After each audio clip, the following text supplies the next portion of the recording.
और जाने मन ये कौन है? अजी ये हमारा बेटा है। क्या? हाँ। करे नैहर में तू कौनों से फसल रही का?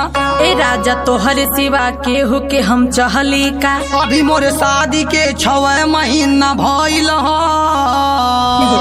केहू औरी नहीं सब तोहर कइल धइल हा। कौनो बात त हमसे जो छुपावत हई के तोह से कहले है चला अबे पूछावत हई। जवन त कइले हई सब उ हमके पहता ह। लगत ह हमके तोर खराब भइल माथा। 6 महीना में लइका कहाँ से आ जाई? तोहरे शक बीमारी लगत ह ना जाई। तू हमके झूठ बोल के दूसरे के मौका दिहली। तोहर कसम ये राजा तोह के ना धोखा देहली। के लिया के